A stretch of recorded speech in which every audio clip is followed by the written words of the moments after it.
به نام خداوند بزرگ و مهربان. سلام و صبح همه شما هموطنان نهایت عزیز ما در سراسر افغانستان و او از هموطنان عزیز ما که از کشورهای خارجی ما را بیننده هستند بخیر باشه. انشالله که صبح فوق العاده زیبا و قشنگ را آغاز کرده باشین. بله، سلامونه قدرمن لیدونکو، ښه راغلاست. سهار ژوند خپرونې ته د دې پهله د افغانستان نړۍ په هر ګوټ کې چې اوسئ ښکلی او ښایسته سهار به مو پیل کړی وي او هیلهمند یم چې تاسو هم یو متفاوته سهار پیل کړی وي او نن سهار ژوند هم متفاوته او ځانګړی دی. رستم جان په دې پوهیږي چې د څه لپاره ځانګړی دی؟ بله بصیره جان، قسمی که خودت هم یادآوری کردی، برنامه امروز صبح و زندگی ما یک برنامه کاملا ویژه هست و در رابطه به یکی از موضوعات بر شما عزیزا معلومات میتیم و یک اپلیکیشن را بر شما عزیزا معرفی میکنیم که بر همه والدین عزیز، بر پدران و مادران بسیار میتونه مؤثر باشه در قسمت تربیت و پرورش کودکانشان.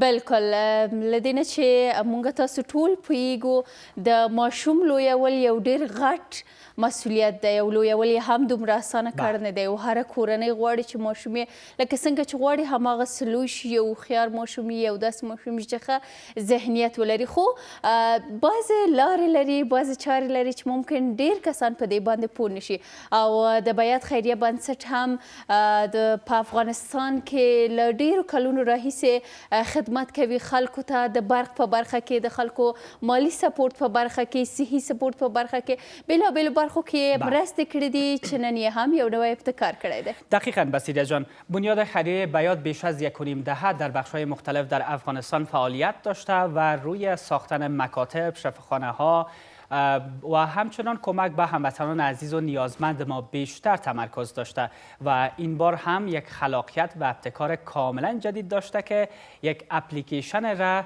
راه اندازی کردن که به همکاری بنیاد بیات و همچنان بنیاد مندیور و سیدنی یونیورسیتی یا پوهنتون سیدنی این اپلیکیشن ایجاد شده و به خاطر تربیت و پرورش سالم فرزندان در افغانستان ایجاد شده که والدین میتونه با استفاده از شیوه های عنعنوی یا سنتی که در کشور ما تا هنوز وجود داشته، بازی هایی که بصیره جان ما در دوران کودکی انجام میدادیم و مطابق فرهنگ و دین ما آماده شده و سبب میشه که بالاخره ما یک آینده بسیار درخشان را بر کودکان در افغانستان رقم بزنیم. بالکل رستم جان، دا اپلیکیشن چې زه او ماشوم مې د دې په نوم دی، تاسو کولی شئ چې د دې اپلیکیشن څخه د خپل ماشوم د ښه تربیې په برخه کې ګټه پورته کوي چې د اپلیکیشن د 1 کلن نه تر 5 کلنۍ پورې تاسو کولی شئ ترېنه ګټه پورته کړئ چې ډېر زیات سهولتونه لري او هغه کسان چې ممکن سواد ونه لري، هغه میرمنې چې سواد نه لري کولی شي حتی د دې اپلیکیشن غږیز پیغامونه هم واوري. هغه کسان چې په دري ژبه نه پوهېږي،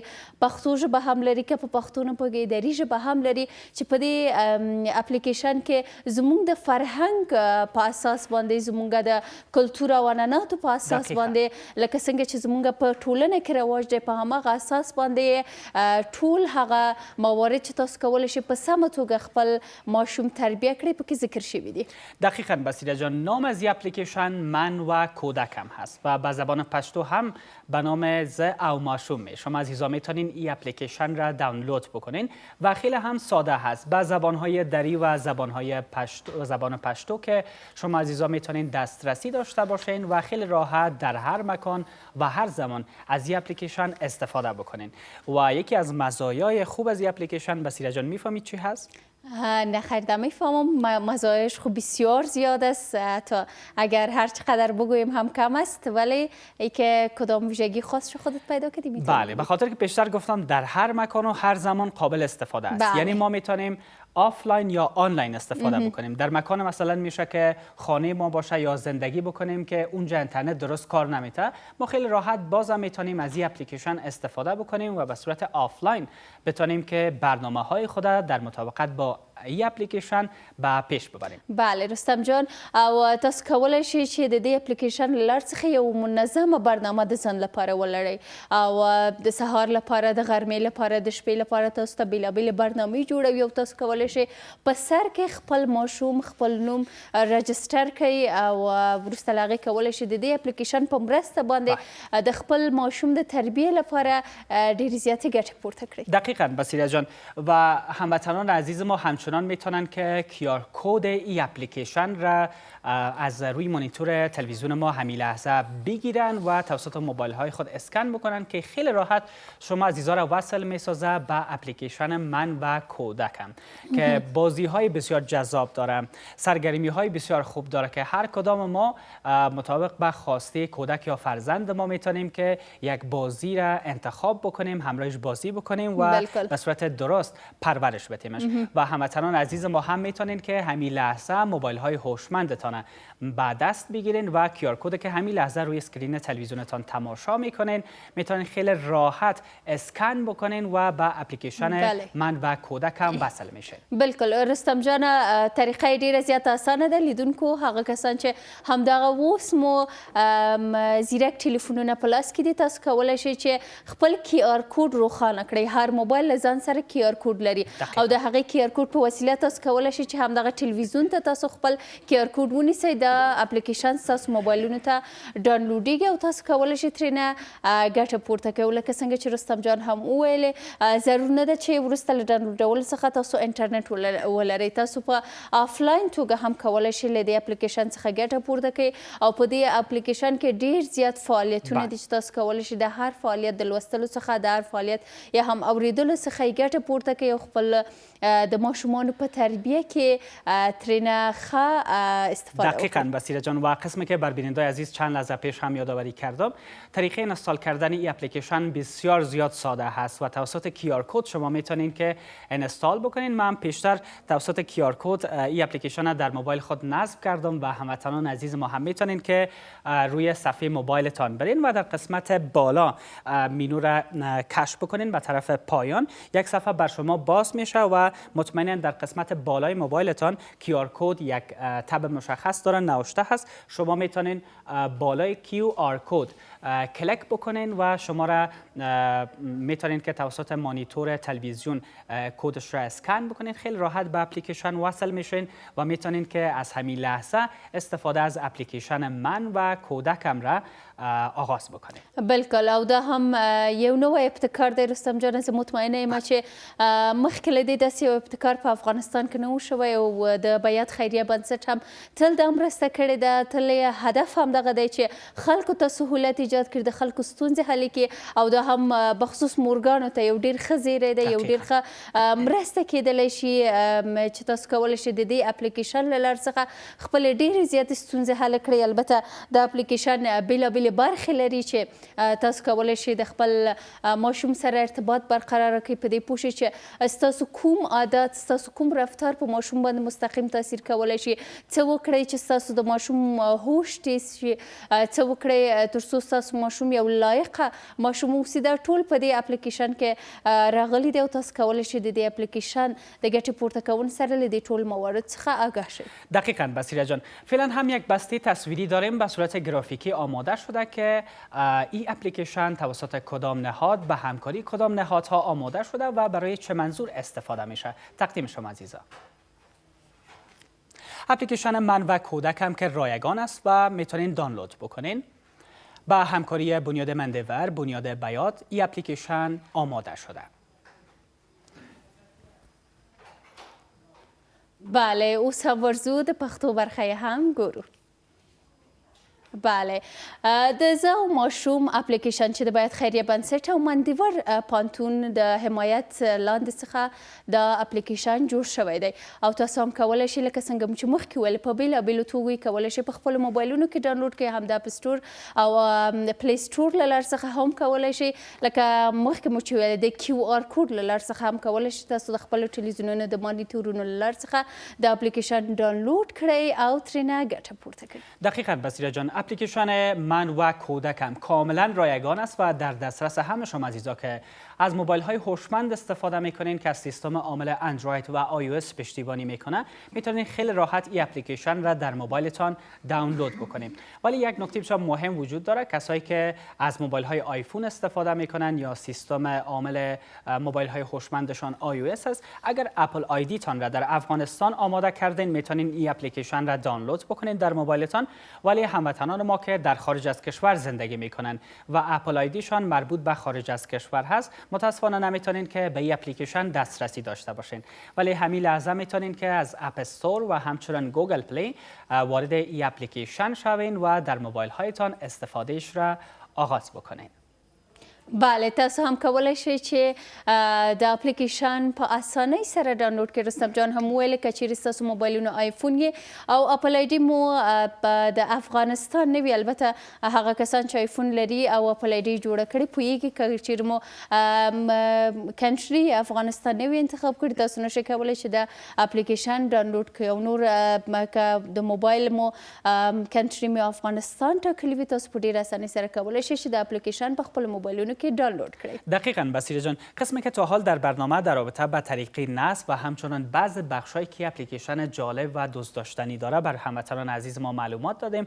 نگفته نمونه که بخشای خیلی جالب داره، بازی‌های بسیار قشنگ داره که همه ما شما با این بازی‌ها آشنا هستیم و در دوران کودکی خود حداقل چند بازی را انجام دادیم که در افغانستان مروج هست و معمولاً کودک‌ها در دوران کودکیشان یا در مرحله کودکیشان این بازی‌ها را انجام میدن. ولی این اپلیکیشن یک تنوع ایجاد میکنه و تنوعش همین است که بازی های معمولی را که ما در زندگی خود انجام میتیم به لحظات مفید تبدیل میکنه.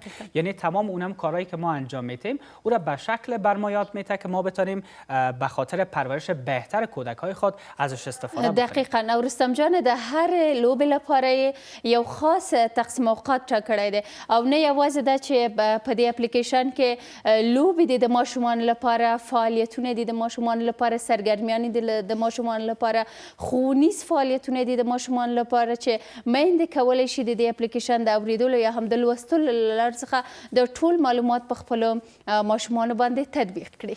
بله بصیره جان، و تمام بازی ها و گیم هایی که گرفته شده در اپلیکیشن جا داده شده گرفته شده از تمام فرهنگ، عنعنات و رسومی که ما در افغانستان داریم و همچنان مذهب و دینی که در افغانستان هموطنان ما داریم و مسلمان هستیم، تمامش مطابق به این موضوعات و تحقیقات علمی آماده شده و خوب است که همین لحظه روی تصویر بیشتر ببینیم. خب اپلیکیشن من و کودکم که با همکاری چندین نهاد آماده شده، بنیاد مندیور به همکاری دانشگاه سیدنی تقدیم می کند. اپلیکیشن من و کودکم، اپلیکیشنی که برای والدین و مراقبان اطفال آماده شده و برای کمک به شکوفایی حال و آینده کودکانشان است. اپلیکیشن من و کودکم رایگان است، قابل استفاده به صورت آنلاین و آفلاین و هم دیداری و شنیداری. بسیار ساده و ترکیب از آخرین مطالعات علمی با شیوه‌های مرسوم پرورش اطفال در افغانستان و با کاربرد شخصی و انتخاب محتویات مورد علاقه شما و کودکانتان می باشد. فعالیت‌های مورد علاقه خود و کودکتان را میتونید بیازمایید، مثل مدیریت احساسات، حفظ امنیت، ترتیب فعالیت‌های روزانه و حتی بیشتر از این چیزها. و واقعاً که یک اپلیکیشن خیلی جذاب و دوست داشتنی است، هم بر والدین و هم بر کودک‌ها. فعالیت‌های ما در مطابقت با ارزش‌های فرهنگی و محلی و با در نظر داشت آخرین تحقیقات پرورش کودک انتخاب شده. فعالیت‌های سرگرم کننده و آموزشی ساده که به مراقبان و کودکشان بعض برنامه‌های داره و عادت مثل خانه سالم، ای که ما اجتماعی بهتر داشته باشیم و وارد اجتماع شویم و خاطرات با ارزش خود میتونیم در این اپلیکیشن ذخیره بکنیم به صورت تصویری و ویدیویی و مهارت‌هایی که همراه با کودکتان در مسیر رشدشان به دست می‌آورید را میتونید زیر نظر داشته باشید.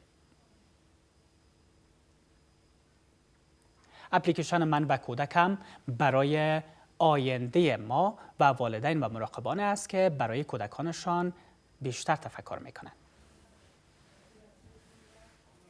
بلکل، دا نور معلومات هم و د زه او ماشوم اپلیکیشن په باره کې چې رستم جان په دغه برخه کې تاسو ته وویل، واقعا ډیر زیات مهم ابعاد د ژوند بخصوص د ماشوم یې ټاکلي دي چې تاسو کولی شئ د دې اپلیکیشن له لارې څخه په ډیره اسانۍ سره، یعنی هیڅ سختي نه لري، په ډیره اسانۍ سره تاسو کولی شئ چې د خپل ماشوم تربیه، د خپل ماشوم پرورش، د خپل ماشوم لویول په دې اپلیکیشن سره په ډیره اسانۍ سره وکړئ او لکه څنګه مو چې مخکې هم وویل د بیات خیریه بنسټ او د منډیور موسسې لخوا څخه د اپلیکیشن حمایت شوی دی او د اپلیکیشن جوړ شوی دی چې تاسو کولی شئ په خپلو ټلیفونونو کې ډاونلوډ کړئ. البته بیا هم باید یادونه وکړو چې په هغه موبایلونه چې آیفون دی که چیرې تاسو افغانستان کنټري پکې انتخاب کړی وي تاسو کولی شئ چې د اپلیکیشن ډاونلوډ کړئ. که مو نه وي انتخاب کړی نو نه یې شئ کولی.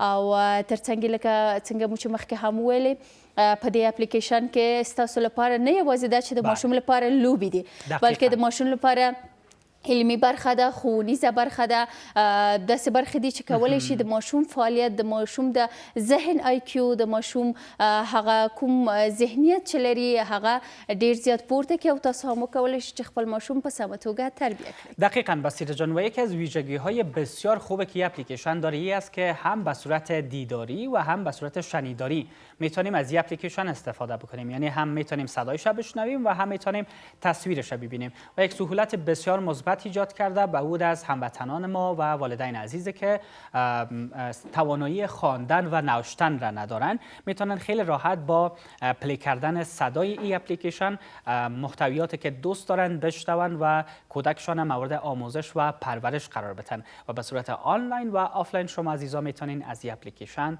استفاده بکنین. بله، او قدرمن لیدونکو تاسو هم له موږ سره پاتې شئ. د خپرونې په دوام کې قدرمن میلمانه له ځان سره لرو او د دې اپلیکیشن د ګټو په اړه به موږ تاسو ته معلومات راکوي. خو اوس دمه نیسو او بیرته راګرځو.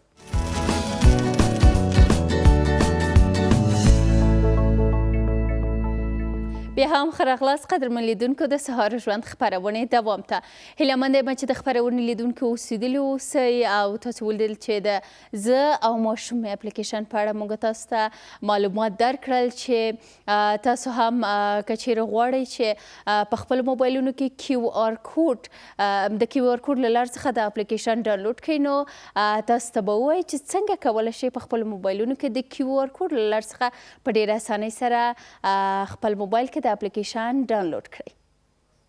او بله تاسو کولی شئ چې همدغه شی به خپل موبایل واخلئ، QR کوډ مو فعال کړئ. تاسو ټول ته معلوم دی چې په د خپل موبایل په کوم ځای کې مو QR کوډ دی هغه فعال کړئ او د خپل مانیټور څنګ ته ونیسئ هغه سیریال نمبر سره چې برابریږي د اپلیکیشن په وړیا توګه ستاسو موبایلونو ته ډاونلوډ کیږي او تاسو کولی شئ چې د دې اپلیکیشن له مزایاو څخه ګټه پورته کړئ. و در این بخش برنامه هم مهماندار هستیم. استاد ذکریا بارکزی روانشناس با ما در برنامه هستند و امروز در مورد اهمیت تربیه کودک بر ما شما معلومات خود دادن و در مورد از اینکه چقدر این اپلیکیشن میتونه تاثیرگذار باشه. ای که یک طفل از بطن مادر تا 5 سالگی که میرسه که اوج شکوفایی یک کودک میباشه به کدام مراقبت ها نیاز داره. بیشتر از استاد ذکریا بارکزی میشنویم.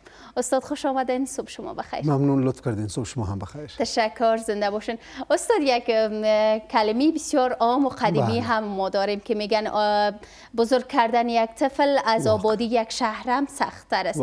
در نخست بر ما از تربیه کودک بگوین که تربیه کودک از کجا آغاز میشه؟ شما لطف کردین. قبل از اینکه سر تربیه کودک صحبت کنم، اولا خود تبریک عرض می‌داریم خدمت ایجاد چنین اپلیکیشنی که واقعا در جامعه ما این مسئله در نظر نداشتیم و اگر در آینده ها فخر کردیم باز بالای سیب میدان ورده، کچالوی بامیان فخر نمیکنیم. بالای چون چیزها فخر میکنیم که اینها تغییرات زیربنایی در قبال خود داشته باشند.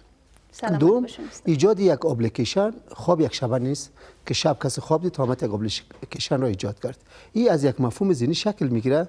با گذشت زمان می جای خود را میسپاره به یک موضوع فرضیه. با گذشت زمان جای خود را میته به یک تئوری. یک زمانی که تیر شد می به قاعده و به قانون بالاخره به پارادایم که یک اپلیکیشن درست میشه. و نکته سومی که در شرایط امروز که ما نیاز نداریم که هر چیز را ما تجربه کنیم که باید فرزند اول ما چه چیزها را داشته باشه که تا فرزند دوم خود را کمبودیاش تکمیل کنیم. خب یک تجربه بسیار خوبه هست که اپلیکیشن توسط دانشمندان تجربه شده، امروز در خدمت ما قرار گرفت. باید از مسئله آغاز کنیم. حالا این سر از این موضوعی که واقعا تربیت کودک چه وقت آغاز میشه، نکته خوب را اشاره کردی. مرا به یاد سوفسطایان بسیار قدیم انداختی. کس رفت پیشش گفت که دیشب خانم فرزند تولد شده، لطف کو برای ما بگو که فرزند خود چه قسم تربیت کنم. خندید گفت که دیر شده. گفت یعنی چی که دیر شده؟ دیشب تولد شده. گفت نه خیلی دیر شده، به خاطر چی که تربیت زیر 20 سال قبل از تولد آغاز میکردی. یعنی اولی که خود خوب تربیت کو، زمان خود خوب تربیت کردی، فرزند خوب تربیت کرده میتونی. نکته جالب رو اشاره کرده بود. خب معمولا امروز ما در قسمت تربیت فرزند خود سه موج خوب در نظر میگیریم. یکی موجهای قبل از تولد در نظر میگیریم، یکی موجهای جریان تولد در نظر میگیریم و یکی موجهای بعد از تولد در نظر میگیریم. در موجهای قبل از تولد گاهی اوقات تو فکر میکنیم که جنینی که در بطن مادر پرورش پیدا میکنه شاید با بعض مسائل سر کار نداشته باشه، اما به صورت کل با احساسات مادر توهم است. آهنگ رو به طور مثال تحلیل میکنه، صدا رو تحلیل میکنه، احساسات خوشی رو تحلیل میکنه، احساسات خفگی رو تحلیل میکنه. از اینجاها وجرات سیستم عصبی شکل میگیره و زمانی که تولد شد یا خوب یا بد چیزهایی رو روی دست می داشته باشه. پس ما خیلی در قسمت متوجه موضوع باشیم که مادر از هر جهتش آمادگی کامل داشته باشه. دوم جریان تولد هست. در جریان تولد معمولا امو 2 هفته اول را دوره نوزادی یاد میکنن، به خاطر چی که کودک رابطه جسمی را با مادر قطع کرده، اما بازم به خاطر بعض از نیازمندی خود با مادر در ارتباط هست. اما فعالیت های کودک در سال اول و 8 ماه اول معمولا بازتابی است. بازتابی به این معنا است که این از ساقه مغز دستور میگیره، از قشر مغز دستور نمیگیره.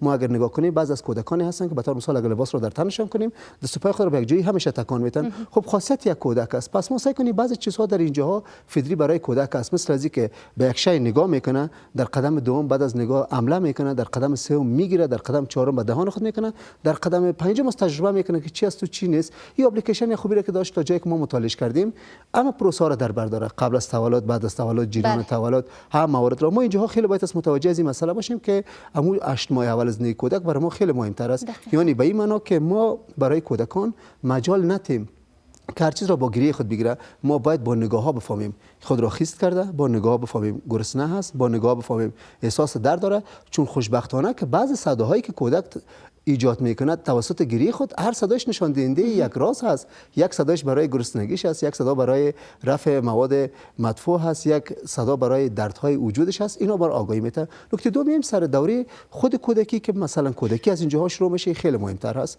معمولا کودکان در سالهای دوم و سالهای سوم زندگی به معنای ازی است زمانی که با یک پدیده برخورد میکنن، یک چیز رو عمل با اشیا دارن، یک چیز رو عمل با ذهن دارن، بعد یک چیز رو عمل با لفظ دارن. ولی متاسفانه ما در کنون خانواده ها در شرایط کنونی قدر درگیر هستیم که این مطالب رو به صورت کل فراموش کردیم و میگیم بچه‌ها زمانی که تولد شدن دیگه توکلشون به خدا کردیم، همیشون خودشون بزرگ میشه. اما در حالی که نه، برای اینو باید از برنامه داشت. فرزندی که با برنامه بزرگ میشه و مراتب دستاوردهای بسیار بالا رو داره نسبت به فرزندی که به برنامه تولد میشه. اینجاهایی با این مسئله روی کار است. خب پس ما به خاطر از این موضوعی که اگر بریم یک کورس بگیریم، صنفای روانشناسی دایر شود، سالها درس بخونیم، خب چقدر خوب اپلیکیشن بسیار زیبا در خدمت ما قرار گرفته، در فرصت بسیار کوتاه همه موارد رو برای ما میگه. پس نیاز است که ما اپلیکیشن رو مطالعه کنیم تا این خصوصیات را که من کوتاه اشاره کردم مفصلا در اونجا مورد بحث قرار بگیره که ما در قسمت تربیت فرزند خود کوشش شویم. دقیقاً. متاسفانه بعضی اوقات که اطفال یا هم کودکان خانواده ها بدلشان نمی باشه، باز ملامت میکنن یا خداوند یا مطفل کسی را ملامت میکنن. ولی متاسفانه بسیاری از والدین مشکل اساسی خود را نمیبینن. استاد به نظر شما که چقدر می بخشی که صدای شنیداری داره این اپلیکیشن، به نظر شما چقدر مشکلات خانم‌های را حل میسازه؟ متاسفانه ما هنوز هم در یک وقت قرار داریم که بسیار از خانم ها بی سواد هستند. به نظرتان این بخش شنیداریشان چقدر تاثیرگذار میتونه شما لطف کردین؟ بخش شنیداری بالای روند تکامل ذهنی کودک تاثیر بسیار زیاد خود را داره، چون کودک در همون سالهای اول ایمیج همه چیزها را تحت عنوان تصویر خام در ذهن میگیره.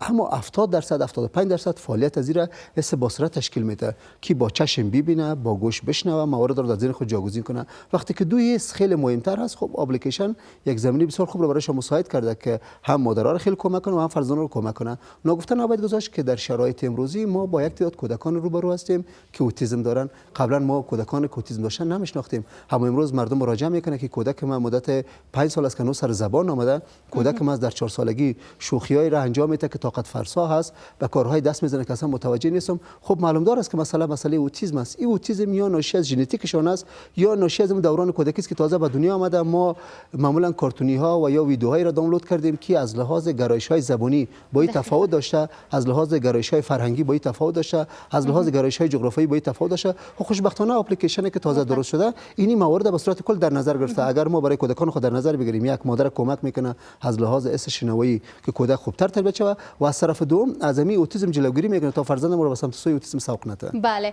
و استاد در مورد از این بر ما بگین چقدر بازی کردن با اطفال، چقدر سرگرمی دادن و ایجاد فضای صمیمیت با کودکان میتونه در تربیت خوب کودک تاثیرگذار باشه.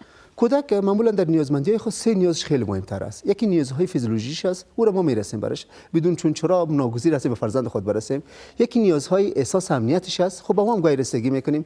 و یکم نیازهای سطح اجتماعی از اینا است. در سطح اجتماعی از اینا به صورت مکمل موضوع بازی است. اگر کودک شجاعت کسب میکنه، خرد کسب میکنه، آگاهی کسب میکنه و در بعض حالت‌ها صبرپذیری و حوصله را پیدا میکنه، این را فقط میتونه از آدرس بازی پیدا کنه.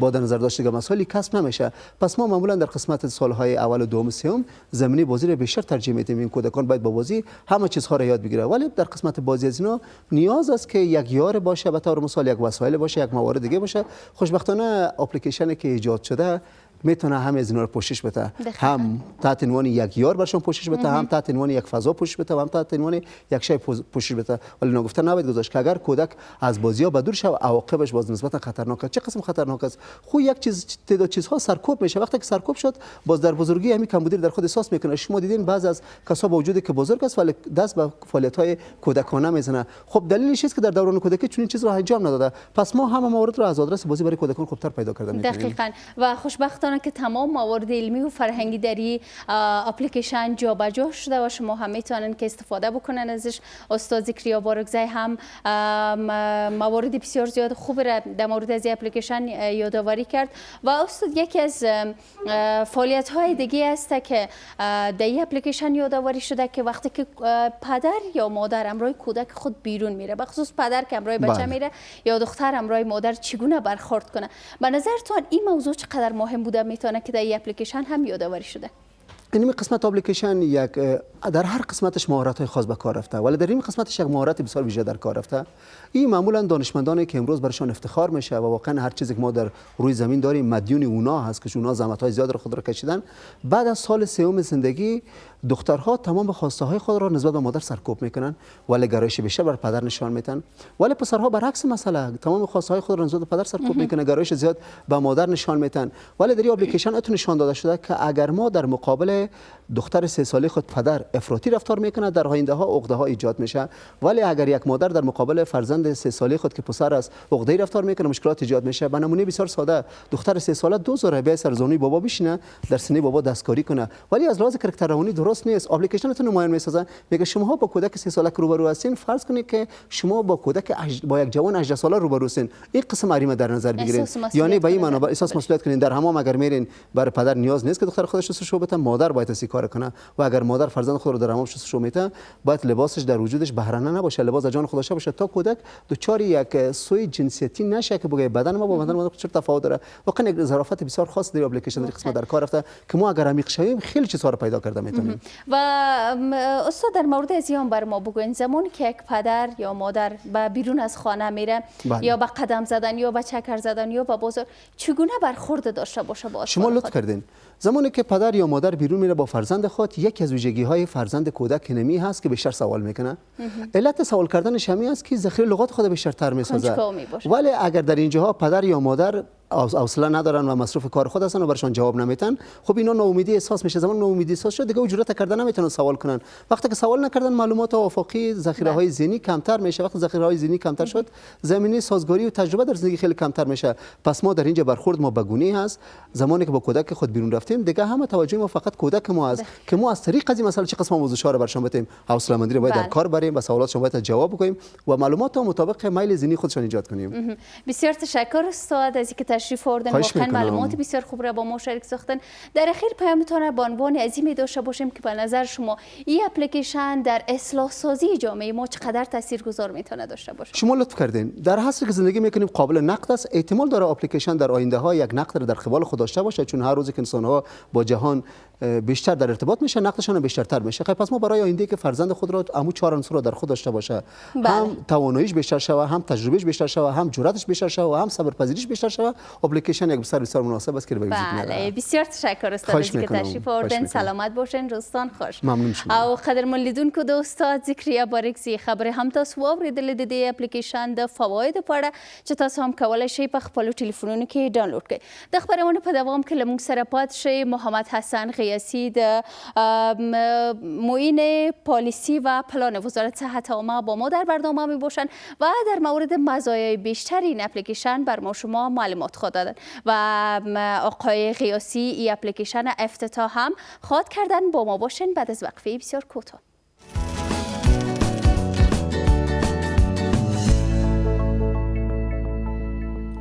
صبح زیبا و دلانگیز همه شما بیننده های عزیز ما در سراسر افغانستان و بیرون از کشور باز هم بخیر. بیننده ویژه برنامه صبح و زندگی به مناسبت افتتاحیه یا راه اندازی اپلیکیشن من و کودکم هست که شما عزیزان امروز بیننده هستین. آرزو میکنم تا لحظات پایانی برنامه بیننده ویژه برنامه صبح و زندگی باشین. قابل یادآوری است که شما عزیزایی که دوست داشته باشین اپلیکیشن من و کودکم را در موبایل های هوشمندتان انستال بکنین و خیلی راحت داشته باشین.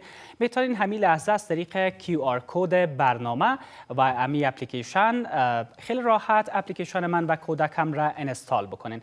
همین لحظه روی اسکرین تلویزیونتان شما عزیزا تماشا میکنین. کافی است که موبایل های هوشمندتان را روشن بکنین و کد را که روی صفحه تلویزیونتان تماشا میکنین اسکن بکنین. راحت اپلیکیشن قابل دسترس قرار میگیره بر شما عزیزا و میتونین که در موبایل های هوشمندتان داشته باشین و استفاده این اپلیکیشن جذاب را از همین لحظه آغاز بکنین. در این لحظات برنامه هم مهماندار هستیم و قسمی که در آغاز برنامه یادآوری کردیم اپلیکیشن من و کودکم برای تربیت درست، بهتر و رشد بهتر کودکان راه اندازی شده که با در نظر داشت شیوه های تربیتی در افغانستان، فرهنگی که ما در افغانستان داریم و همچنان دین و مذهب مروج در افغانستان آماده شده و بیشتر روی این اپلیکیشن و مزایایش صحبت میکنیم با مهمانان عزیز ما. محترم محمد حسن غیاسی معین پلان و پالیسی وزارت صحت عامه و همچنان دکتر صاحب محترم عبدالسمیع رحیمی مسئول پروژه های صحی بنیاد بیات که امروز در صبح و زندگی در کنار ما هستند. سلام و صبح شما بخیر. بسیار خوش آمدین به برنامه. سلام معین صاحب، صبح شما بخیر. و علیکم السلام و رحمت الله. و دکتر صاحب شما همچنان خوش آمدین. سلام، صبح شما بخیر. خوشحال هستیم از حضور شما در برنامه و میخوایم در ابتدا صحبت را آغاز بکنیم با غیاسی صاحب در رابطه با اپلیکیشن من و کودکم که چقدر میتونه این اپلیکیشن در قسمت تربیت مثبت کودکان در افغانستان مؤثر و مفید واقع شود. بسم الله الرحمن الرحیم. ضمن عرض سلام و ادب و احترام خدمت شما و همکاران عزیز شما در تلویزیون و همچنین بینندگان عزیز و دوستان و هموطنانی که از پرده تلویزیون ما و شما رو به نظاره نشستن. در شرایط زمانی که ما و شما هستیم با پیشرفت علم و تکنولوژی که لحظه به لحظه شاهد او هستیم، قطعاً ما هم به عنوان کسانی که مسئولیت تربیت نسل آینده خودمان را داریم باید به این فکر باشیم که از این تکنولوژی و از این علم و از این دانشی که موجود هست به نفع تربیتی نسل آینده خودمان، خصوصا متناسب با عنعنات، فرهنگ، دین و مروجات کشورمان بهره بگیریم. دوستا برای ما تشریحاتی داده بودن راجع به اپلیکیشن. جناب دکتر صاحب بزرگوار که در خدمتشان هستیم، در وقت و زمان فعلی واقعا جای چنین اپلیکیشنی در بین استفاده کنندگان از موبایل های هوشمند در افغانستان واقعا خالی بود. بسیار خوب بود دوستان که توضیح دادن هدف از این که یک کودک چه رقم با دنیای بیرون ارتباط برقرار بکنه که متناسب با فرهنگ خودی و بومی افغانستان باشه، در این اپلیکیشن خوب توجه شده بود و متاسفانه شما هم در جریان هستید، ملت عزیز ما هم میدانن، مسئولین حکومت هم حتما راجع به این موضوع برنامه‌هایی را دارن دقیقاً. با توجه به حجم‌های فرهنگی که در دنیای امروز وجود داره و کمی لوکالتر اگر به این قضیه نگاه بکنیم، وضعیت جامعه افغانستان یک کشوری است که 4 دهه، حداقل 4 دهه مشکلات رو سپری کرده و زیرساخت‌های فرهنگی ما به نوعی تخریب شده و تخریب شده و باید ترمیم بشه و در این ترمیم و این تعمیر و این آپدیت کردن ما باید به این توجه بکنیم که آسیب‌هایی رو که ممکن از نظر روحی و روانی متوجه نسل آینده ما بشه دقیقاً در حد امکان توانمون او رو کاهش بدیم و این اپلیکیشن من و کودکم فکر میکنم آغازی برای این انجام باشه. بسیار عالی، تشکر. و دکتر صاحب سمیر، شما هم میشه در رابطه با مراحل ساخت این اپلیکیشن بر ما معلومات بتین و همچنان پروژه های صحی که بنیاد بیات همیشه همکاری داشته و فعلا کدام پروژه های صحی را در افغانستان رویش کار میکنن و به پیش میبرن؟ به نام خدای متعال، بنیاد بیات از شروع تأسیس خود تا الحال توانسته حدود 11 شفاخانه را در سطح افغانستان بسازه و وسایل از اینا را به دست همشهری عزیز ما قرار بده و همچنان در حدود 5 شفاخانه را در شهر کابل بازسازی کرده. سردخانه شفاخانه استقلال است. وسایل و سامانات طبی، دوا، ادویه بسیار زیاد کمک کردن.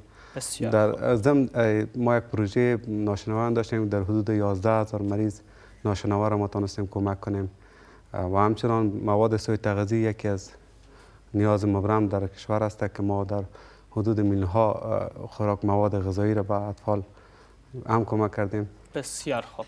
و واقعا در این اواخر متوجه میشیم که در افغانستان متاسفانه مشکل بیکاری و فقر بسیار زیاد شدن و همین موضوع هم در نهایت تاثیر منفی گذاشته بالای صحت جسمی و روانی کودک‌ها و تعداد زیاد از کودک‌ها مصاب به سوء تغذیه شدن. چقدر برنامه‌های بنیاد بیات داشته تا کمک بکنه به همچون کودکانی که دچار فقر بودن و صحت جسمیشان به خطر مواجه شدن؟ ما تلاش زیاد داریم که بیشتر توجه کنیم به اطفال و خوشبختانه یک شفاخانه که در محوطه صحت طفل است برای اطفال است که در تمام بخش‌ها در آینده نزدیک به خیر افتتاح میشه و را تحت پوشش قرار میده و در قسمت اطفال سوء تغذیه اطفال ما کوشش تلاش زیاد داریم که مواد بیشتر، مواد خوراکی بر اطفال وارد کنیم. بسیار خوب. و قیاسی صاحب، حالا میشه شما بر ما بگوین که صحت فیزیکی یا صحت جسمی کودکان چقدر ربط مستقیم داره با شیوه های تربیتی والدین یا پدر و مادر؟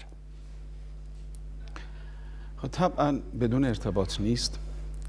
هر چقدر پدر و مادر و اولیاء فرزندان اطلاعات و دانستنی های صحیشان بیشتر باشه، میتونن از این دانش خودشان برای تربیت فیزیکی و معنوی اطفالشان استفاده بکنن.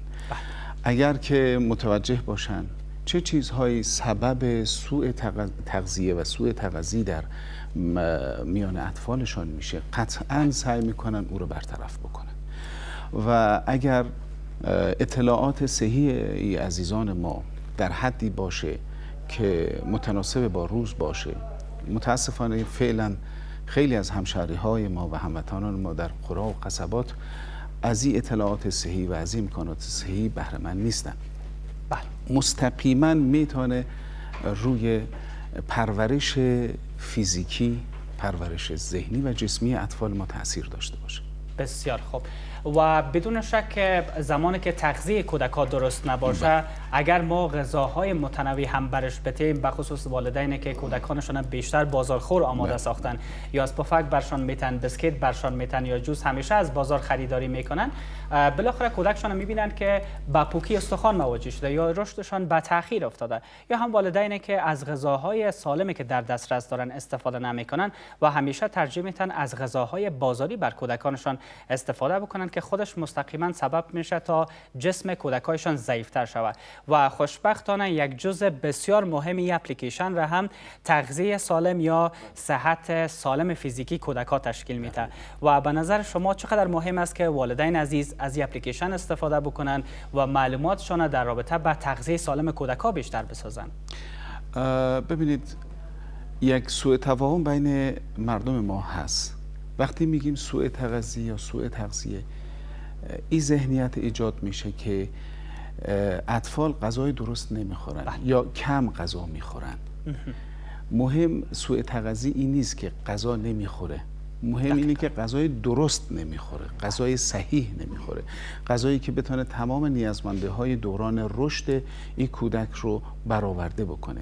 فرمایشی که شما داشتین این که اکثر خانواده‌ها امروز به دلایل شغلی و به دلایل کاری خودشان سعی میکنن از غذاهای آماده سطح بازار استفاده کنن که اکثریت اینها اون موادی رو که لازم هست، مواد معدنی که لازم هست، انواع و اقسام ویتامین هایی که لازم هست، مینرال هایی که لازم هست رو در اختیار بدن کودک ما و شما قرار نمیده تا اینها یک رشد صحیح داشته باشن که نهایتاً فرمودید دچار مشکلات میشن. دقیق. در این اپلیکیشن سعی شده که امی فرهنگ اصلاح شود.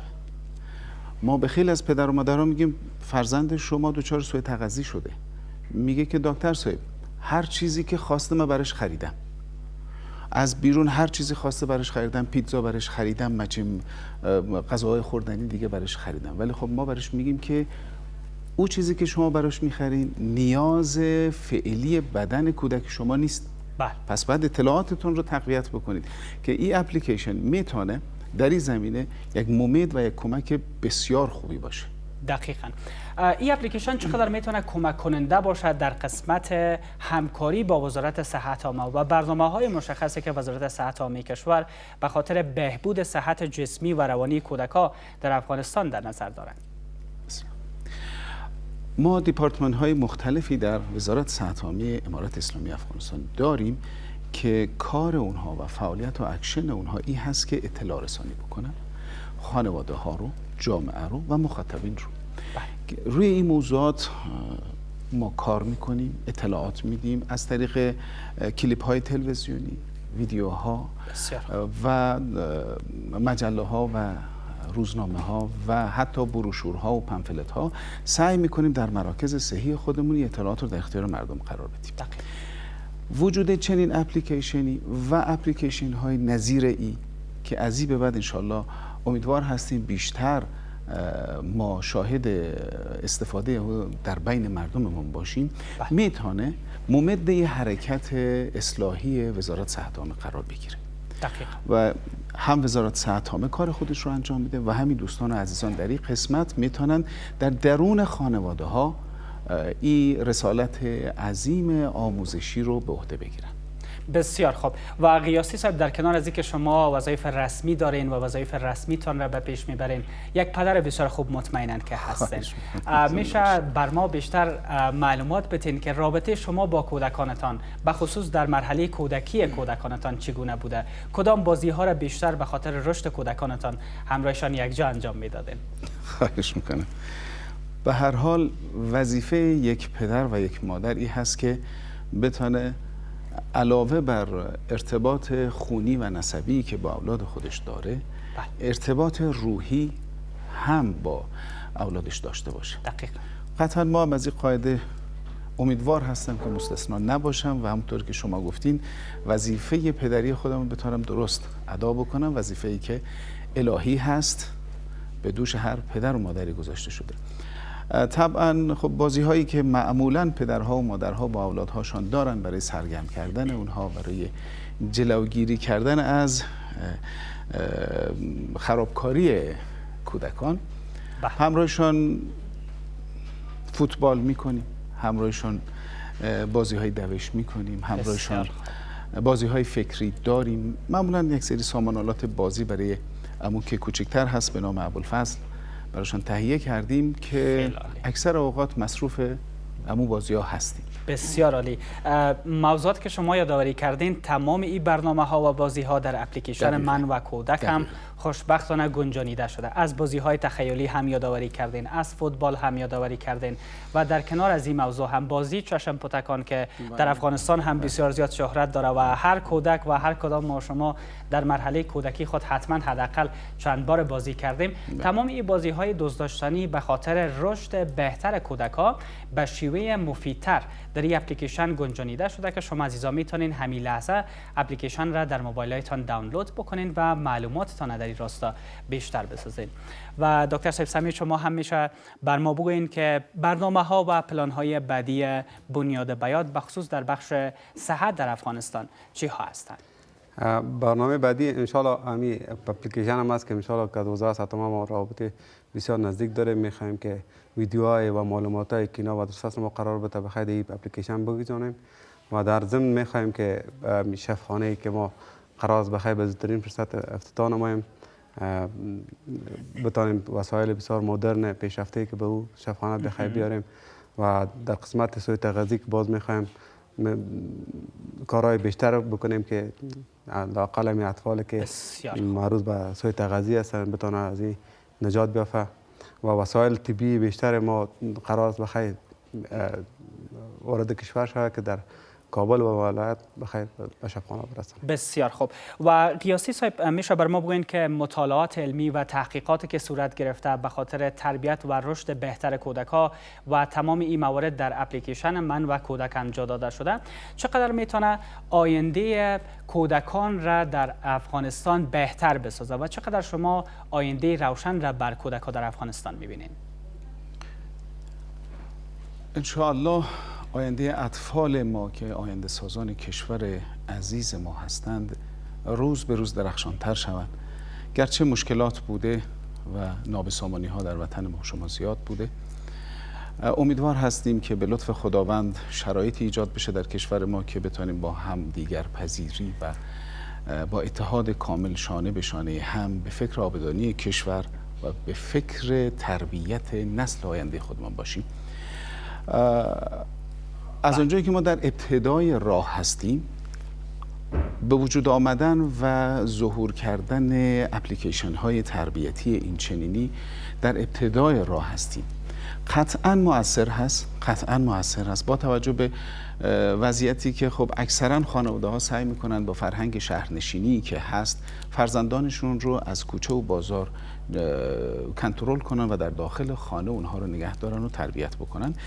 این اپلیکیشن ها به ما این فرصت رو فراهم میکنه که بتونیم او اوقات فراغت و فرصتی رو که اطفال ما در خانه هستن و ممکن هست از بیکاری حوصله از وا دیگه طاقت نیاره، با بهره گرفتن از این اپلیکیشن ها میتونن هم او وقت خالی رو که هست رو پر بکنن و هم در حین ای که با این بازی ها سرگرم میشن میتونن اطلاعات علمی خودشان رو بالا ببرن، میتونن اطلاعات صحی خودشان رو بالا ببرن، میتونن اطلاعات مذهبی و دینی و شرعی خودشان رو بالا ببرن. ولی باز هم تاکید میکنم که ما در ابتدای راه هستیم و باید این روز به روز آپدیت تر شوه، آپگرید شوه و سعی کنیم مسائل روز رو در این اپلیکیشن بگنجانیم که ما از مسئولین عزیزانی که این اپلیکیشن رو ایجاد کردن این خواهش و تقاضای ما هست که به آپدیت کردن این نرم افزار بیشتر توجه کنند. بسیار خوب. واقعا نظریات و دیدگاه های خیلی عالی و ارزنده داشتین که با ما و هموطنان عزیز ما شریک ساختین و همچنان دکتر صاحب سیمه‌ای که در رابطه با پروژه های صحی بنیاد بیات معلومات جالب را با ما و هموطنان عزیز ما شریک ساختن. خب شما هم که حضور دارین حالا در برنامه و می‌خواهیم که اپلیکیشن من و کودکم را با حضور شما افتتاح بکنیم، با اینکه چگونه این اپلیکیشن میتونه در موبایل های هوشمند ما یا هم دستگاه های دیجیتالی که ما داریم و استفاده میکنیم خیلی راحت نصب شود، البته اگر اجازه شما باشه و موافق باشین. پس همین لحظه بیننده های عزیز اپلیکیشن من و کودکم را افتتاح میکنیم و با طریقه نصب این اپلیکیشن آشنا میشیم.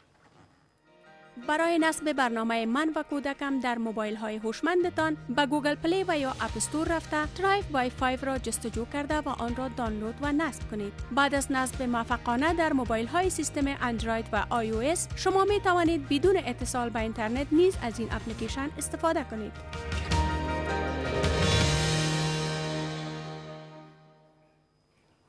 بله، تبریک همه شما هموطنان عزیز ما و والدین عزیز در افغانستان باشه. اپلیکیشن من و کودکم که از همین لحظه قابل دسترس در دستگاه‌های iOS و اندروید شما عزیزا هست، میتونین در موبایل‌های هوشمندتان نصب بکنین و از مزایای جذاب و بی‌نظیر این اپلیکیشن مستفید شوین و بتونین که کودکان سالم را تربیت بکنین.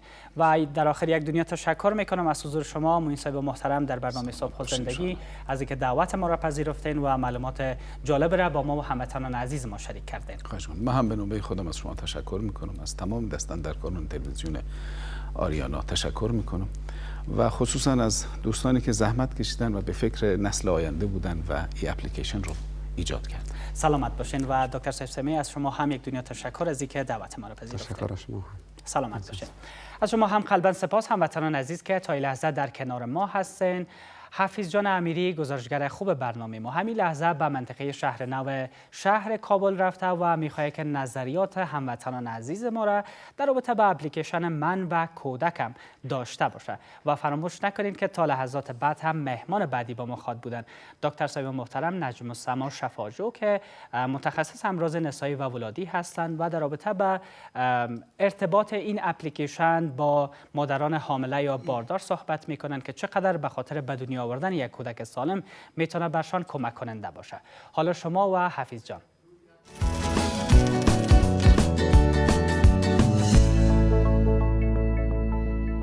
ډیره مننه له حفیظ جان څخه او تاسو ولیدل چې زموږ هیوادوال هم څومره خوشبینه او څومره خوشحاله و د دې اپلیکیشن د جوړولو لپاره. در این بخش برنامه باز هم مهماندار هستیم. دکتر صاحب نجم السما شفاجو با ما در برنامه هستند، متخصص امراض نسایی و ولادی. امروز در مورد تاثیرات این اپ و در مورد از اینکه چطور بتونه یک مادر یک آمادگی خاص به خاطر به دنیا آوردن طفل خود بگیره بر ما شما معلومات میتن. دکتر صاحب خوش آمدین، صبحتون بخیر. سلام و رحمت الله، صبح زیبای شما هم بخیر. سلامت باشین. خوشحال هستیم که شما را در برنامه با خود داریم دکتر صاحب و امروز هم یک روز بسیار ویژه است. شما بودین از شروع برنامه در مورد از این اپلیکیشن مطمئن هستم که معلومات هم حاصل کردین که چی مزایایی داره. دکتر صاحب شما در مورد از این بر ما بگین که یک مادر چقدر ضرورت داره، چقدر مهم است که قبل از اینکه طفل خود به دنیا بیاره یک آمادگی خاص داشته باشه. زنده باشین. زمان حاملگی یک دوره بسیار حساس است که نباید از دوره حاملگی بلکه از زمان قبل از حاملگی پدر و مادر یا دو زوجی که میخواهد که صاحب اولاد باشه تصمیم خود بگیره که آیا ما آماده هستیم برای صاحب اولاد شدن، از نظر اقتصادی، از نظر روانی، از نظر رفتاری، کرداری، اقتصادی، از همه موارد خود مطمئن بکنن، باز بعد از او تصمیم به بگیرن که حمل بگیرن. متاسفانه در افغانستان اضافه تر از 60% حمل ها ناخواسته است. خانم حامله میشه و او حمل خود نمیخواد و میخواد که او را پس کنه و او جنینی که در بطن مادر است او از امو آوان احساس میکنه که مادرم خو مرا نمیخواست، مادرم خو مرا میخواست که سق بده، مادرم خو مرا هیچ خوش نداشت. از امو وقت یک جنین روحی بله میشه. از امو وقت عقده‌مند به دنیا میآید و یک عقده در مقابل پدر مادر می داشته باشه. اگر حمل ها خواسته شود و پلان باشه و ذهنیتشان در برابر از این که ما در آینده اولاد داشته باشیم هم از پدر هم از مادر آماده باشه، در آینده اونا یک طفل خوب و صحتمند می داشته باشن، چون زمان حاملگی را با یک آمادگی سپری میکنن، زمان بعد از ولادت اینا با یک آمادگی سپری میکنن. و یکی هم ازدواج های زیر سن که یک طفل به دنیا میاره. اون طفل هنوز خودش تکمیل شخصیت نکرده که یک طفل دیگه به دنیا میاره. این هم بسیار سر تربیت کودکان بسیار اثرمند است و همچنان اینمی که متوجه تغذیه خود در زمان حاملگی نمی باشند، در زمان قبل از حاملگی اینا باید تمام کمبودات وجود خود تکمیل کنند، بعد از وارد دوره بسیار مقبول و شیرین حاملگی شوند و بالاخره تا که به ولادت و دوره بعد از ولادت آماده باشند. میگن اگر 10,000 روز اول زندگی یک طفل بسیار ما متوجه باشیم از نظر روانی، از نظر تغذی، خوب در غیر از او پسانه که باز ما هر چی بکنیم دیگه باز او کمبود ما پورا کردن نمیتونیم. 1000 روز اول زندگی از وقت القا تا که طفل 2 ساله میشه و راه میره تا به اینی وقت است. این دوران بسیار حساس است. هم خانم حامله بسیار حساس میشه از نظر از این که بسیار بدخوی و بی‌حوصله و یک تغییر در مزاجش میاد که اینی باز قابل قبول بر فامیل نمی باشه. مسلما که در چهار اطراف خانم حامله کسایی که زندگی میکنه اینا باید حامیش باشه در زمان حاملگی و خانم حامله را درک بکنن که اینمی تغییراتی که در مزاج خانم آمده، در رفتار کردار و سلوک خانم حامله آمده از سبب تغییر هورمونای حاملگی است. اول شوهرش بسیار حامیش باید باشه که نزدیکترین کسش است و بعد از او اموج اطرافش که خسرانایش است یا نزدیکانش است، هر کسی که از اینا باید بسیار متوجه باشن که خانم حامله از نظر روانی ضربه نبینه. دقیقاً. و همچنان متوجه تغذیش باشه. میفهمم که اقتصادها بسیار خراب است، خانم حامله را ما هر لحظه خوراک بسیار خوب دادن نمیتونیم، اما ایره میتونیم که یک 2 نفر دیگه شوهرش یا یک 2 نفر عضو فامیل دیگه یک کمک از حق خود به خانم حامله اگه بتن ضروریات خانم حامله پوره میشه. و همچنان مراقبت هایی که ضرورت است به زمان حاملگی که نزد دکتر خود مراجعه بکنه و او ویتامین ها و دواهایی که از طرف دکتر برش توصیه میشه او را باید بگیره. اما یگان فامیلا هستند که نظر به مشکلات اقتصادی بازم بگویم، نظر به مشکلات فرهنگی، نظر به مشکلات جغرافیایی پیش دکتر آمده نمیتونن یا مشکلات دارن، حداقل 4 الی 5 دفعه باید حتما نزد دکتر مراجعه بکنم.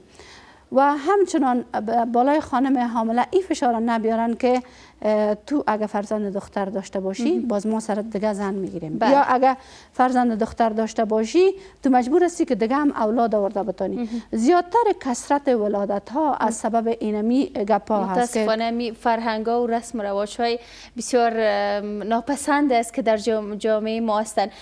خب دکتر صاحب در مورد ازی بگوین که این فرهنگ های زشت است و این کمبودی ها هست، به نظر شما این چقدر میتونه تاثیرگذار باشه در بخش ازی که یک مادر هم بتونه یک آمادگی خوب بگیره، یک شوهر هم بتونه قسمی که شما گفتن یک حمایت خوب بکنه، یک فامیل هم بتونه یک مادر حمایت خوب بکنه و بالاخره یک طفل خوب پرورش بده؟ زنده باشین. با تغییر زمان فرهنگ و تکنولوژی یا فرق میکنه، اما خوشبختانه که اسلام و دین ما از اول برای زن و برای طفلا احترام گذاشته و میگذاره. چنانچه محمد رسول الله که وقتی که میگن نماز میخواندن و به سجده میرفتن، نواسگکایشان سرشانایشان بالا میشده، به خاطر از اینکه ای به طفل احترام کرده باشه و نخواسته باشه که ای طفلک پس کنه، اما سجده خود به تعویق منداختن و به تاخیر منداختن و زیادتر به سجده می بودن، به خاطر که میخواستن که نواسهشان سرشانایشان لذت ببره. و همچنان وقتی که نماز میدادن در پشتشان اگر زنایی می بوده که شیرده می بوده یا طفلایی که گریان میکردن یا کوشش میکردن که اونمو سوره های را انتخاب بکنن که کوتاه باشه که نماز زود خلاص شوه و او خانم زودتر به طفل خود شیر بده یا به طفل خود رسیدگی بتانه.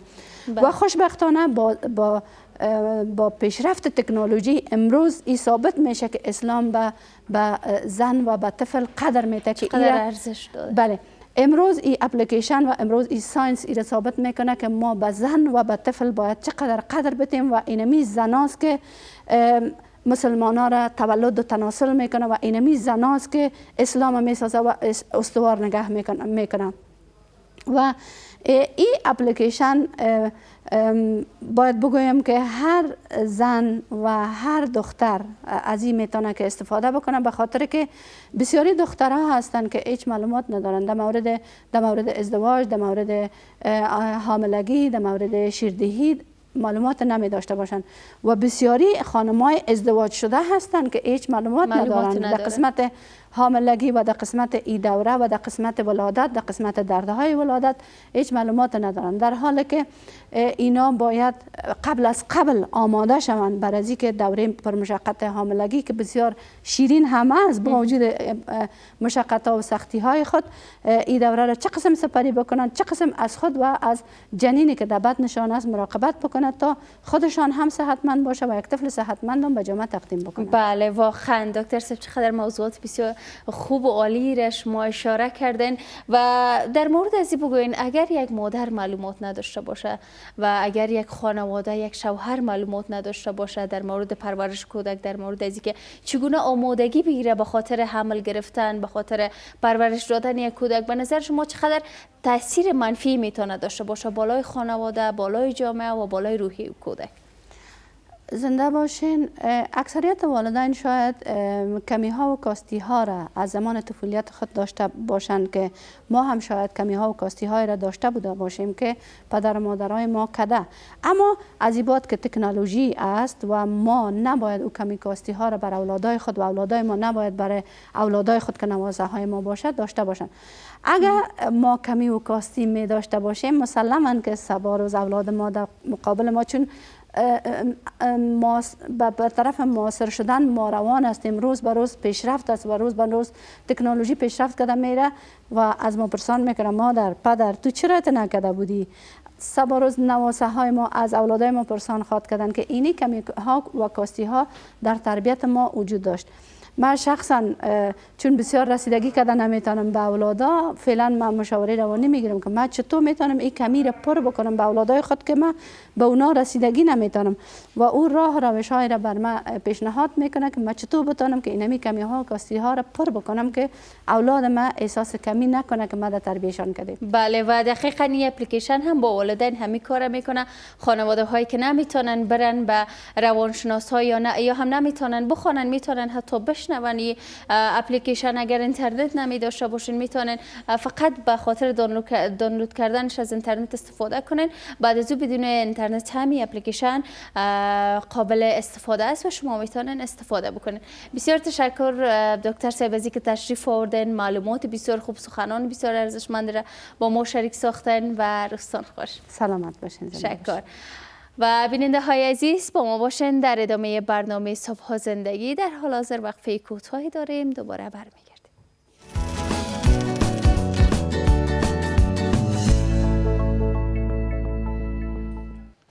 باز هم خوش آمدین. شما بیننده ویژه برنامه صبح زندگی از شبکه جهانی آریانا نیوز هستین و همچنان شنونده ما همین لحظه از طریق رادیو 93.5 آریانا FM. خدا کنه تا این لحظه در کنار صبح زندگی بر شما عزیزا خوب و خوش گذشته باشه و در رابطه با اپلیکیشن من و کودکم معلومات بیشتر حاصل کرده باشین و این اپلیکیشن که امروز افتتاح شده شما عزیزا تانسته باشین که در موبایل های هوشمندتان انستال کرده باشین.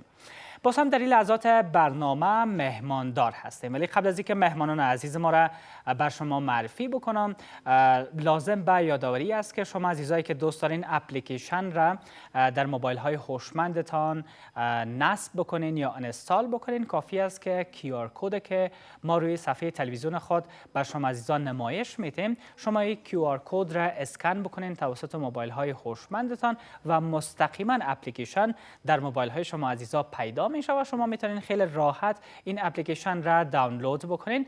و در کنار از این موضوع هم شما عزیزایی که از موبایل های هوشمند iOS و اندروید استفاده میکنین همچنان میتونین که از سیستم اپ استور و همچنان گوگل پلی اپلیکیشن من و کودکم را پیدا بکنین، در موبایل هایتان نصب بکنین و هر زمان و هر مکان که خواسته باشین میتونین از محتویات جذاب و دوست داشتنی این اپلیکیشن استفاده بکنین و در راستای تربیت کودکان عزیزتان استفاده بکنین تا آینده روشن‌تر و درخشان‌تر داشته باشین.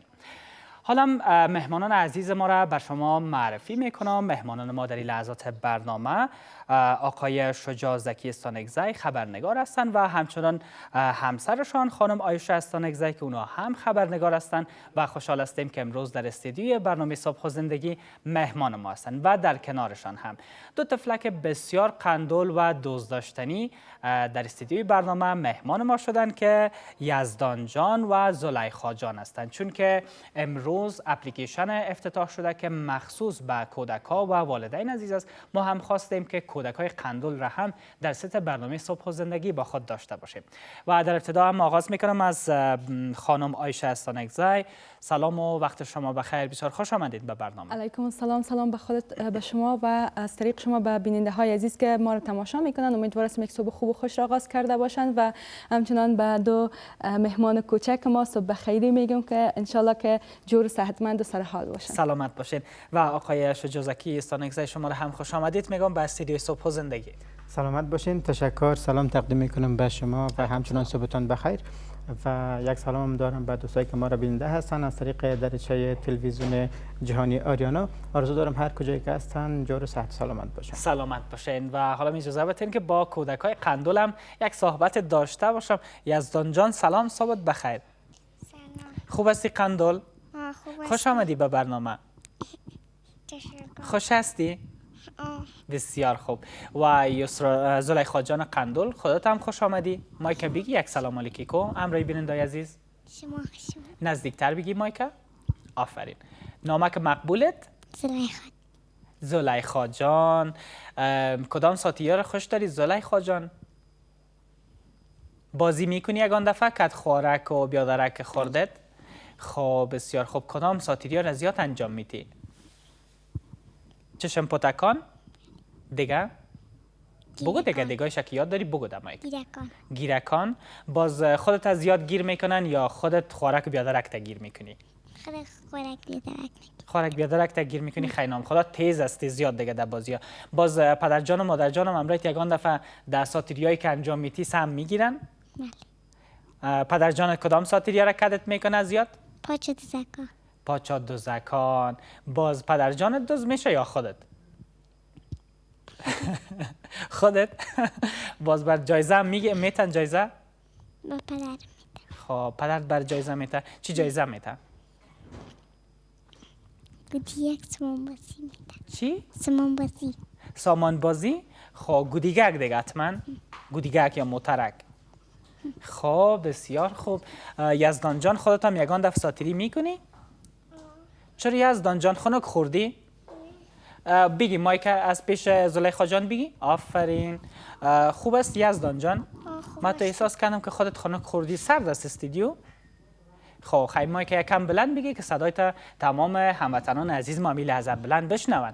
خب یزدان جان خودت کدام بازی ها را زیاد دوست داری؟ چی ساتیری ها میکنی در خانه؟ گیرکان. گیرکان. خب دیگه؟ بازی. دیگه بازی رقص. خب امروز زلیخا جان خوش داری امی لحظه کدام بازی را انجام بدی؟ چشم پدکان؟ چشم پدکان میکنین امیاله؟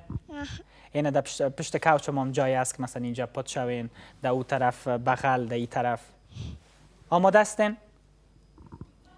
خب خیلی چشم یکیتان پات میگیرم یا یکیتان چشم خود پات بگیرین سیز. باز زلیخا جان پنهان شوه و یزدان جان پیدایش بکنه. خوب گپ است؟ سیز زلیخا جان خود دیگه هم تو هوشیار هستی زود یک جای میری پات میشی به خاطر تجربه زیاد از دی بازی ها. خوب گپ است؟ سیز. خیلی زلیخا جان بخی دیگه خودت. این حال دیگه عاجل کرده یک جای استودیو پات شو جای زیاد است اینجا. چشم تا پات بگی یزدان جان. چشمکای تا پات بگی تا. پات بگی دیگه چشمک تا. خودت اینجا بیا یزدان جان. خدا که اینجا بیا پالیما.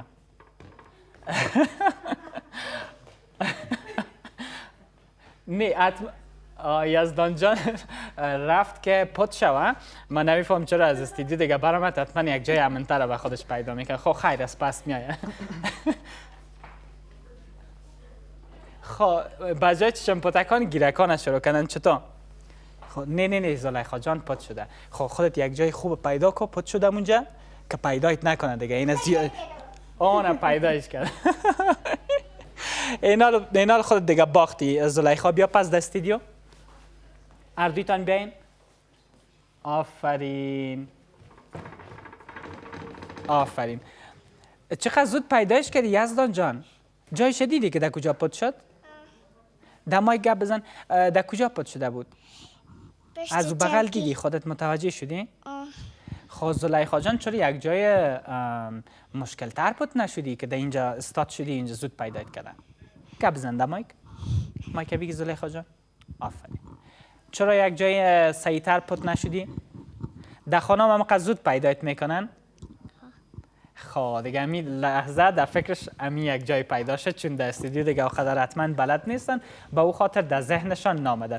بسیار جالب بود. خب از مهمانان ما میخوایم بعضی سوالات داشته باشم در رابطه با اپلیکیشن من و کودکم که چقدر در قسمت تربیت کودکان، چقدر بازی هایی که در این اپلیکیشن جا داده شده میتونه مؤثر واقع شود و والدین چقدر وقت خود را باید صرف بکنن تا با کودکانشان ارتباط برقرار کنن. میخوایم در این رابطه از شما بانو عایشه استانکزی بیشتر بشنویم. خب سلامت باشین.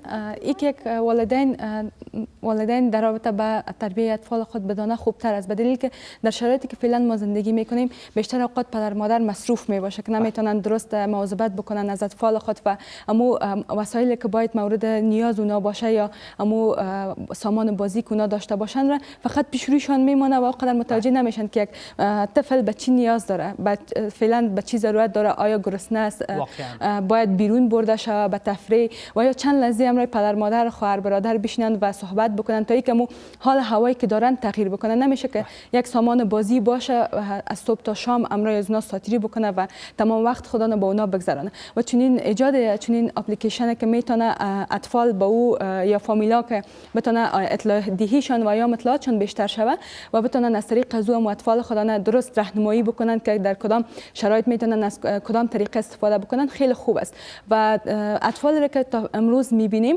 نسبت به گذشته خیلی کم جرأت هستند که نمیتونن درست صحبت بکنن و یا هم با کلانا که میشینن چگونه رفتار بکنن و از کجا آغاز بکنن و به کجا ختم بکنن. خوب است که چنین اپلیکیشن های باشه و برنامه‌ای باشه تصویری و شنیداری که بتونن اونا ببینند و ازش استفاده خوب بکنن. بسیار عالی. و آقای استانکزی از شما هم میخوایم در این رابطه بیشتر بشنویم که چقدر مهم است تا والدین با کودکانشان ارتباط بیشتر برقرار بکنن، در هر رده سنی که هستن احساسات کودکایشان بیشتر در نظر بگیرن و به عنوان خبرنگار مطمئنا گاهی با کودکا هم سر کار داشتین یا گزارش‌های تهیه کردین. میخوایم از تجربه شما بیشتر بشنویم. بله.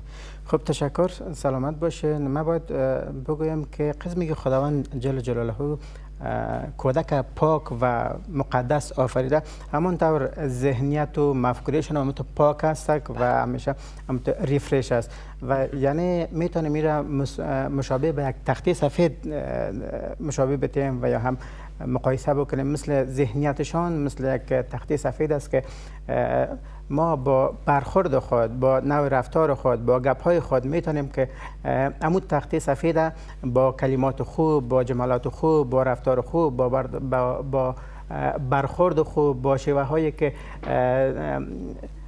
البته مثبت است، شیوه های مثبت است، مثلا از هر لحاظ فقط اطفال بیشتر از ما کاپی میکنه، از ما چیزهایی را که میبینن ذهنیت اطفال بیشتر کاپی میکنه.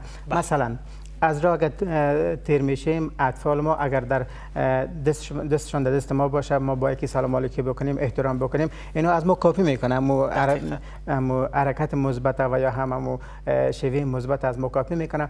ولی اگر قرار باشه که مثلا یک حرکت منفی را هم ما در پیشروی اطفال یا در خانه انجام بدیم، کودک رو بسیار زود کاپی میکنه. به عنوان یک چیزی که کودک رو نمیفهمه که مسئله مثبت است و یا هم منفی است، بالای ما بد تاثیر میکنه و یا هم خوب تاثیر میکنه، زود کاپی میکنه. بهتر است که با اطفال در نخست یک رابطه رفیقانه و دوستانه ایجاد بکنیم. بسیار خوب. از رابطه صحبت کردین.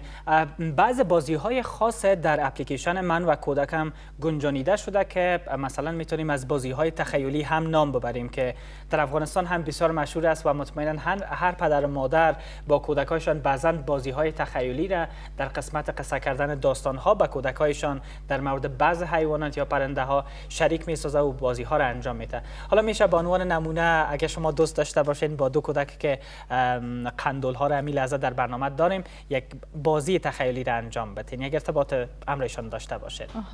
از ما باشم یا زکی جان؟ با زلیخا جان شما و با یزدان جانم استانگزی صاحب. درست است، مشکل نیست و باید از زلیخا جان بپرسیم کدام بازی رو دوست دارن انجام بدن و چگونه میخواین امرشان کار بکنن. و اما که هم زلیخا جان میشه رو بگیری؟ بسیار خوب. خب زلیخا جان چی دوست داری برات بگوییم؟ چی؟ گیرکان.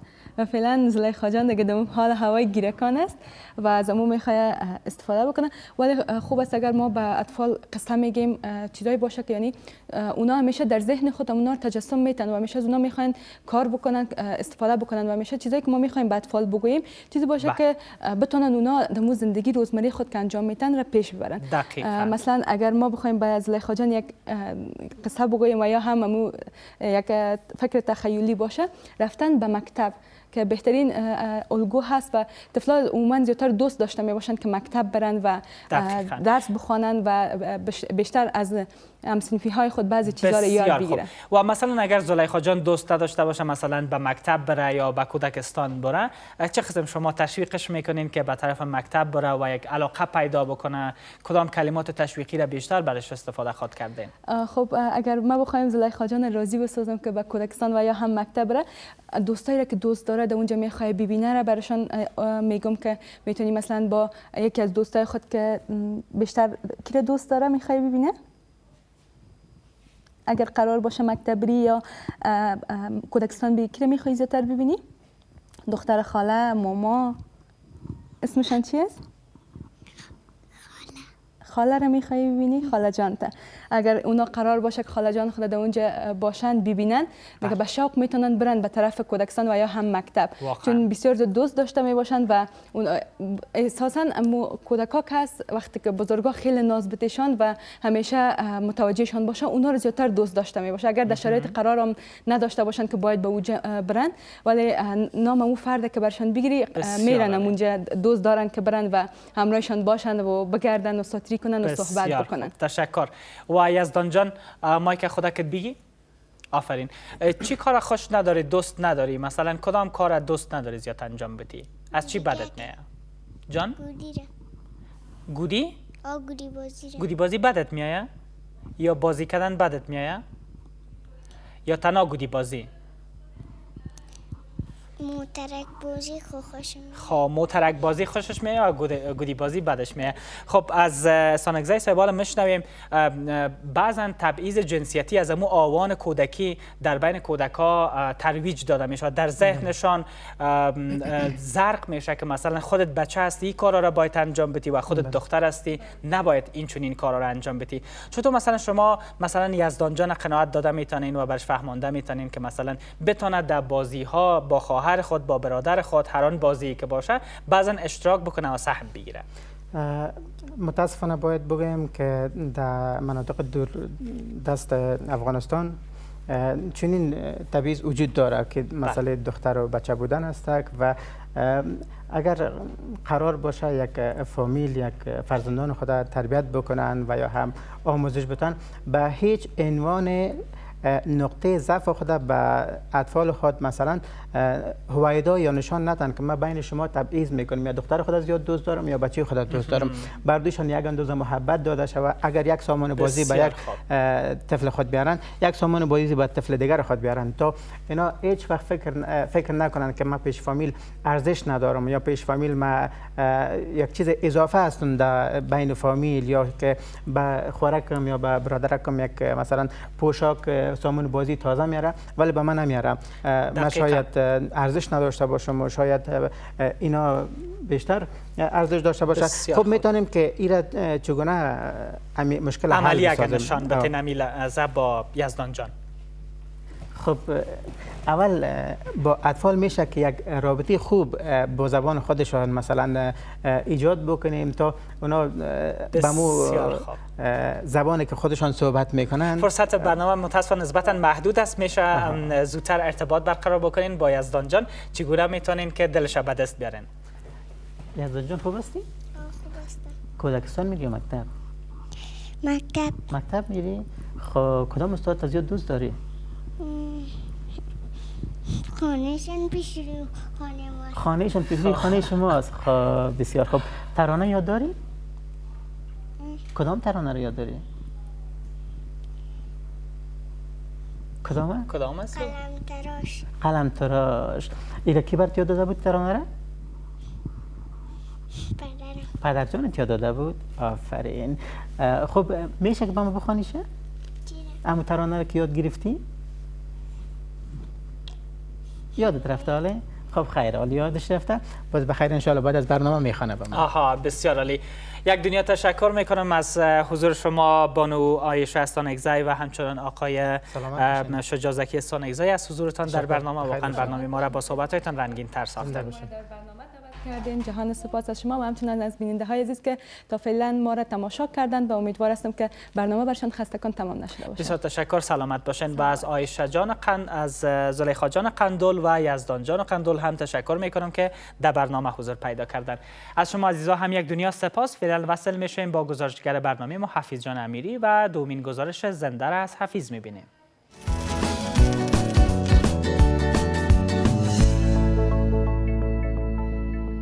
بله بیننده های عزیز، قلباً تشکر میکنم از بنیاد بیات، بنیاد مندیور، سیدنی یونیورسیتی و همچنان وزارت صحت عامه کشور که در قسمت افتتاحیه اپلیکیشن من و کودکم با ما همکاری کردند. امیدوار هستم که شما عزیزا هم پس از اپلیکیشن من و کودکم استفاده کنیم. بله او هم دغه شیبې څخه تاسو کولی شئ چې د اپلیکیشن په خپلو ټلیفونونو کې ډاونلوډ کړئ چې تاسو کولی شئ په دري ژبه، پښتو ژبه د کتلو له لارې څخه او د اورېدلو له لارې څخه کولی شئ د دې اپلیکیشن له ټولو مواردو څخه ګټه پورته کړئ. هیله مند یم چې د بیات خیریه بنسټ دا اقدام هم د افغانستان په ټولنه باندې تاثیر ولري او حتما تاثیرګذاره به هم وي.